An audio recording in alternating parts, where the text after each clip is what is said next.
Bismillahirrahmanirrahim. Assalamu alaikum. Dear viewers, I hope you all are fine. Today we will discuss what is physics. آج ہم پڑھیں گے اس lecture میں کہ physics کیا ہے. اس کی ہم بیسک ڈیفینیشن پڑھیں گے اردو اور انگلش دونوں میں. تو چلیے سٹارٹ کرتے ہیں کہ واٹ از فزکس. پہلے ہم واٹ از فزکس پڑھیں گے، پھر ہم دیکھیں گے فزکس کیا ہے. The branch of science in which study the nature and properties of matter and energy and relationship between them. What is physics? It's the branch of science in which we study the nature and properties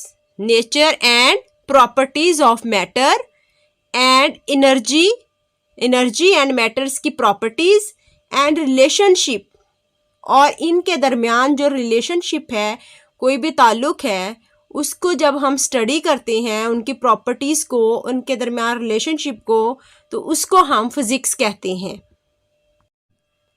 اب ہم physics کی تعریف اردو میں کریں گے تاکہ وہ بچے جو اردو میڈیم ہیں وہ بھی اس کو اچھی طرح سے سمجھ سکیں.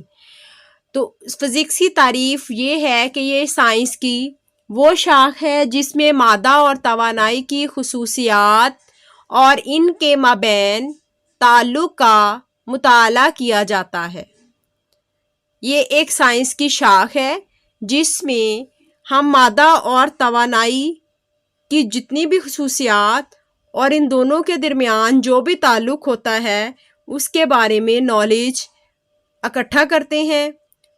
اس کی روشنی میں ہم جو ہے اس کی اسٹڈی کرتے ہیں. امید کرتی ہوں کہ یہ ویڈیو آپ کے لیے انفارمیٹیو ہوگی. اس طرح کی اور ویڈیوز دیکھنے کے لیے آپ ہمارے چینل کو سبسکرائب کریں تاکہ ہر آنے والی نیو ویڈیو آپ کو مل سکے. نیکسٹ ویڈیو میں ہم مادہ، میٹر اور توانائی، انرجی کے بارے میں ڈسکشن کریں گے. اب تک کے لیے اتنا ہی. اپنا بہت سارا خیال رکھیے گا. اللہ حافظ.